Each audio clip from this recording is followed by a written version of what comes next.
चलिए बढ़ते हैं आगे। चूरू से खबर है, यहां विरोध प्रदर्शन हो रहा है। विवाहिता हत्याकांड केस में यह बड़ा अपडेट है। रतन नगर थाने के बाहर विरोध प्रदर्शन किया जा रहा है। शव के साथ लोग प्रदर्शन कर रहे हैं और आरोपी को गिरफ्तार करने की मांग कर रहे हैं। सीओ सिटी और रतन नगर थानाधिकारी हालांकि बातचीत की कोशिश कर रहे हैं, समझाने की कोशिश कर रहे हैं। सुबह 9 बजे से शव के साथ यह प्रदर्शन चल रहा है, इस वक्त भी चल रहा है। विवाहिता हत्याकांड केस में आरोपी की गिरफ्तारी की मांग को लेकर शव के साथ ये लोग प्रदर्शन कर रहे हैं। बड़ी खबर चूरू से आपको बता रहे हैं। हालांकि सीओ सिटी और रतनगर थानाधिकारी इन्हें समझाने बुझाने की कोशिशें कर रहे हैं, लेकिन इनका आक्रोश कम नहीं हो रहा। ये लगातार मांग कर रहे हैं कि आरोपी को गिरफ्तार किया जाए।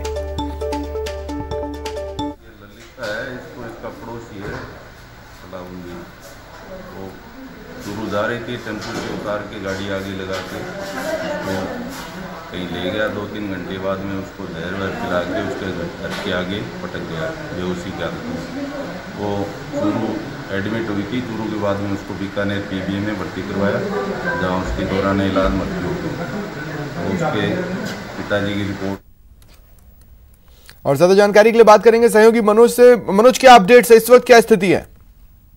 मैं बताना चाहूंगा कि जो 28 सितंबर को ये वारदात हुई थी, अगवा करके और एक महिला को जहर दे के हत्या का मामला है, वो सामने आया था, जिसके बाद में मामला भी दर्ज किया गया। आक्रोशित लोगों के द्वारा सबसे पहले जयपुर रोड है, वहां पे ये प्रदर्शन किया गया, जाम लगाया गया और तकरीबन 20 मिनट तक ये जाम लगा रहा, जिसके बाद पुलिस की समझाइश के बाद जाम तो खोल दिया गया, लेकिन उसके बाद लोग शव के साथ है वो थाने की तरफ कूच किया और थाने के सामने काफी देर तक इनका प्रदर्शन चलता रहा, नारेबाजी की गई, जिसके बाद वार्ताओं का दौर चला।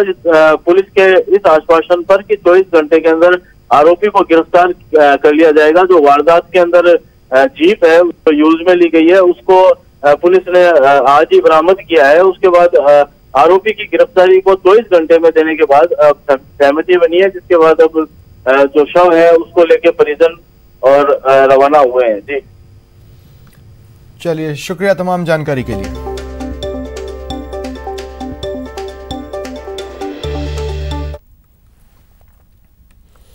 और बड़ी खबर कोटा से मिल रही है। कोटा में 2 लोगों की मौत हो गई है। संदिग्ध हालत में इनकी मौत हुई है। तबीयत बिगड़ने से इनकी मौत हुई है। फिलहाल इनके शवों को एमबीएस अस्पताल में रखवाया गया है। बता दें कि ये दोनों बोरखेड़ा और रेलवे कॉलोनी थाना इलाके के हैं। अलग अलग मामले हैं।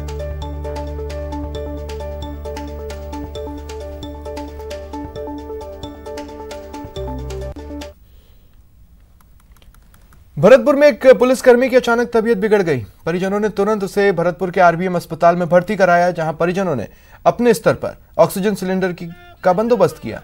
इस दौरान उसकी मौत हो चुकी थी। गुस्साए परिजनों ने अस्पताल में जमकर हंगामा किया और डॉक्टर्स के खिलाफ नारेबाजी कर धरना दिया। परिजनों ने मुआवजे की भी मांग की।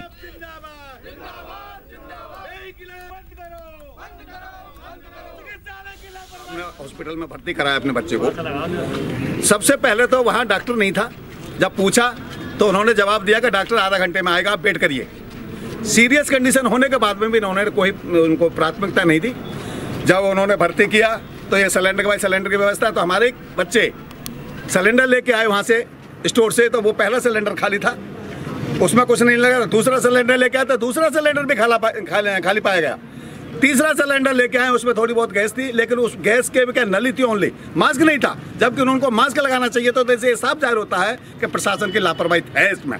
हम ये चाहते हैं कि इस लापरवाही की जांच कराई जाए और जांच में जो दोषी पाया जाए उसको दंडित किया जाए। ये चाहिए, एक तो राज्य सरकार के आदेशानुसार हमने एक बार रूम स्टार्ट कर दिया है, और बार रूम में कोई भी जो पेशेंट है वो अगर कोरोना संबंधित मुझको दवाई नहीं है या मैं यहाँ पर मुझको बुखार आ रहा है घर पर, तो मैं कैसे यहाँ पर भर्ती हूँ, इसकी सारी जानकारी यहाँ पर हमने 2 डॉक्टर और एक प्रशासनिक कलेक्टर सामने एक प्रशासन की तरफ से एक आदमी लगा हुआ है जो कि बार रूम 24 घंटे काम कर रहा है, और उसकी जो क्वेरीज हैं पेशेंट की उसको हाथ उसका उसकी समस्या को विवाहिता को भगा ले जाने के मामले में कोटा के दादाबाड़ी थाने के बाहर परिजनों और स्थानीय लोगों ने हंगामा किया। परिजनों ने आरोप लगाया कि एक युवक ने शादीशुदा महिला को बहला फुसलाकर वो भगा ले गया, जो उसके पक्ष में बयान दे रही है। फिलहाल दादाबाड़ी थाना पुलिस जांच कर रही है।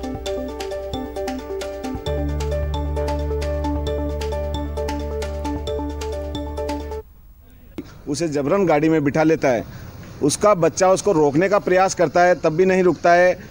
गाड़ी में धक्का मुक्की होती है और उसके बाद में वो गाड़ी लेकर के फरार हो जाता है। जब थाने पर रिपोर्ट दर्ज करवाने के लिए आते हैं किडनैपिंग की, तो थाने वाले शांत कर देते हैं, कह देते हैं कि साहब गुमशुदगी की रिपोर्ट लिख लो। गुमशुदगी की रिपोर्ट लिख लेते हैं। ये अपने नए साल के दिन आई तो मैं तो दुकान पे थी, मम्मी आ गई मैं क्यों आ गई होगी, मैं क्यों कहा तू कैसे आएगी, कब बोले हमारा दोस्तों की पार्टी है। तो अब इन्होंने खंडाले में जाके पार्टी करी, तो खंडाले में कितनी औरतें थी, कितने आदमी थे।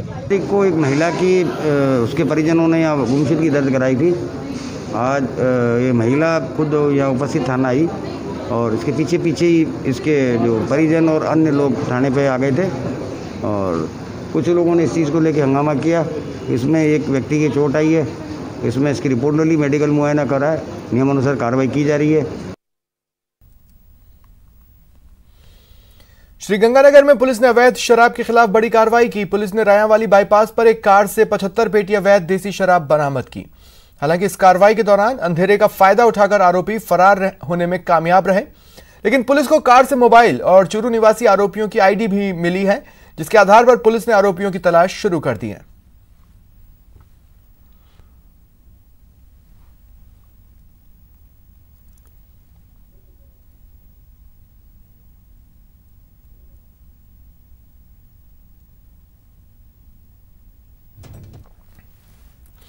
और बड़ी खबर मिल रही है जोधपुर से। यहां जोधपुर पुलिस की बड़ी कार्रवाई सामने आई है। सट्टे के खिलाफ इस बड़ी कार्रवाई को अंजाम दिया गया है। देखिए एक बार फिर सट्टा कारोबार किस तरह से फल फूल रहा है उसकी जानकारी मिल रही है, क्योंकि लगातार कार्रवाइयां चल रही हैं। हालांकि अच्छी बात यह है कि लोग पकड़े भी जा रहे हैं। इसी कड़ी में यह बड़ी कार्रवाई जोधपुर पुलिस की। नागौरी गेट पुलिस ने छापा मारा और मौके से भारी मात्रा में सामान जब्त किए। 38 लाख का हिसाब मिला है। साथ ही एक सटोरिये को भी गिरफ्तार किया गया है। एक एलईडी, 6 मोबाइल, 21,000 रुपए जब्त किए गए।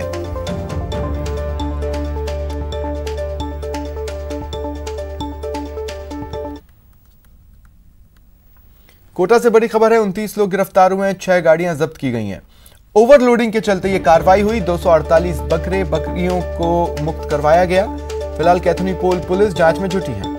कोटा में पुलिस ने बड़ी कार्रवाई की। आधा दर्जन पिकअप वाहनों में ठूसकर बकरियों को ले जाते 29 लोगों को गिरफ्तार किया। पुलिस ने 6 पिकअप वाहनों को भी जब्त किया। पुलिस ने वाहनों से लगभग 248 बकरियों को मुक्त करवाया है।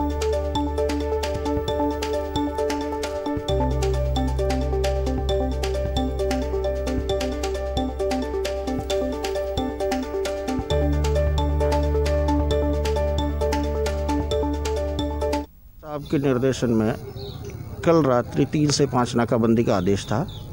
तो गढ़ पैलेस के यहाँ पर पुलिस जाब्ता नाकाबंदी कर रहा था। इस दौरान एक एक करके 6 वाहन आए, जिनके अंदर 29 व्यक्ति थे और ठूस करके उसके अंदर बकरियों को भरे गए थे। उन पर अत्याचारपूर्वक भरे गए थे, जिस पर उन 29 व्यक्तियों को हिरासत में लेकर के 6 वाहनों। और रुकते हैं ब्रेक के लिए।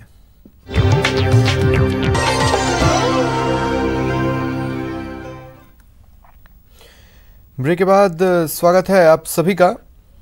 बड़ी खबर आपको बता रहे हैं, जोधपुर में अखिल भारतीय आयुर्विज्ञान संस्थान एम्स के हृदय रोग विभाग की ओर से वेबिनार का आयोजन हुआ, जिसमें भारत के विभिन्न प्रतिष्ठित चिकित्सा संस्थानों से जुड़े जहां उन्होंने अपने अनुभव साझा किए। वेबिनार में युवाओं को हेल्दी लाइफस्टाइल, धूम्रपान से दूर रहने और स्वस्थ आहार को दिनचर्या में शामिल करने का आह्वान किया गया।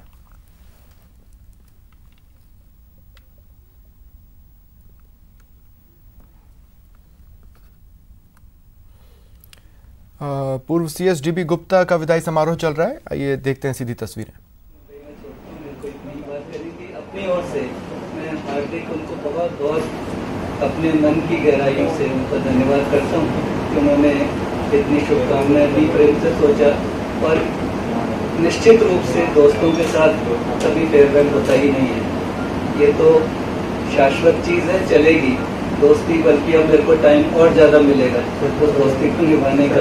इसलिए रिटायरमेंट का दोस्तों के साथ कोई संबंध नहीं होता, इसलिए मैं फेयरवेल मानता भी नहीं थी। लेकिन एक मिलजुल करके हम बातचीत बैठ रहे हैं, बस इतना है, कोई समारोह नहीं। ये मैं क्लैरिफाई करना चाहूँगा, क्योंकि ये बात मैं इसलिए बोल रहा हूँ कि आप कई टीवी के अंदर अखबार के लोग भी हैं, तो कोई समारोह नहीं हो, ये बात मैं क्लैरिफाई करना चाहता हूँ।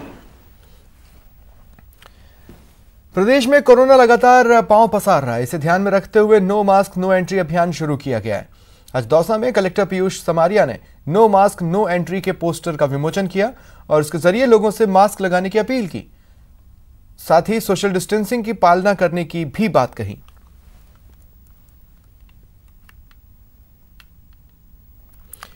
इधर कोरोना काल में श्रीगंगानगर में महिला पतंजलि योग सेवा समिति ने एक अनूठी पहल की है। इसके तहत ऑनलाइन योग प्रशिक्षण शिविर का आयोजन किया गया ताकि कोरोना गाइडलाइंस की भी पालना हो, आमजन को तनाव मुक्त और स्वस्थ जीवन जीने का सलीका भी सिखाया जा सके। इस ऑनलाइन योग प्रशिक्षण में देश भर से 180 प्रशिक्षणार्थियों ने भाग लिया। वहीं शिविर में नामी गिरामी योग प्रशिक्षकों ने प्रशिक्षणार्थियों को योग प्रशिक्षण दिया।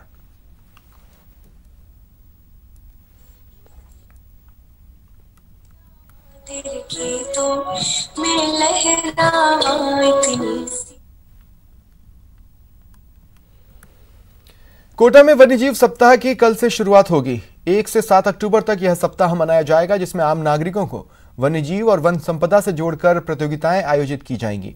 बता दें, इस बार कोविड-19 के चलते सभी कार्यक्रम ऑनलाइन किए जाएंगे, जिसमें वन विभाग के उच्चाधिकारी, वन कर्मी और आमजन जुड़ेंगे।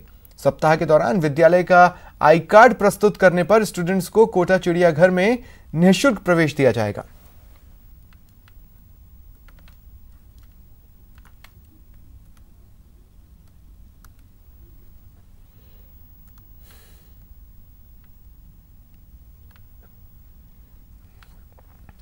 भरतपुर के बयाना से एक विवाहिता ने अपने पति समेत ससुराल पक्ष पर दहेज की मांग को लेकर गंभीर आरोप लगाए हैं। महिला का आरोप है उसके ससुराल वालों ने उसके साथ मारपीट की, घर से निकाल दिया।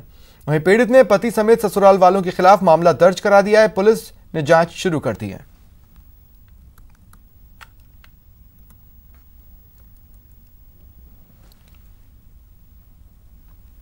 बॉलीवुड में फिर खड़े होने की शक्ति।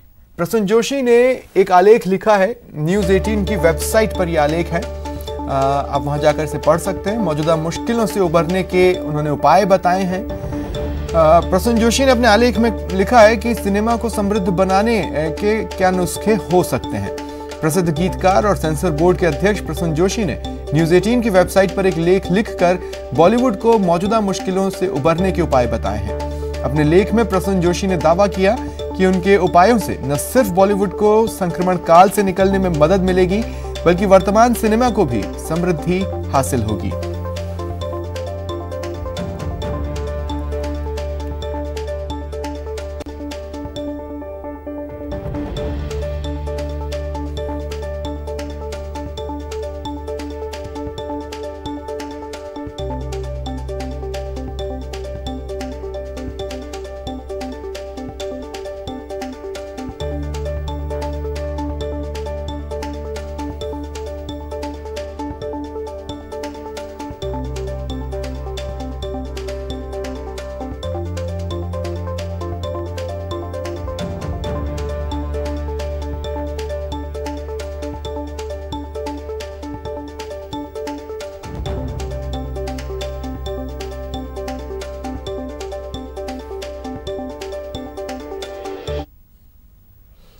रिलायंस जियो में बड़ा निवेश करने के बाद अब American private equity firm general Atlantic RRVL यानी रिलायंस रिटेल वेंचर्स लिमिटेड में 3,675 करोड़ रुपए निवेश करेगी।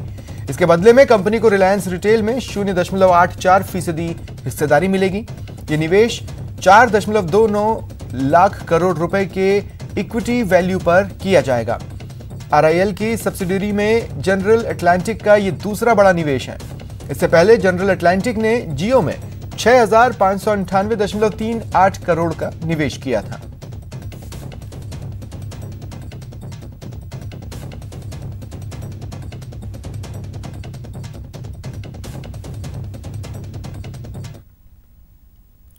फिलहाल इतना ही, नमस्कार।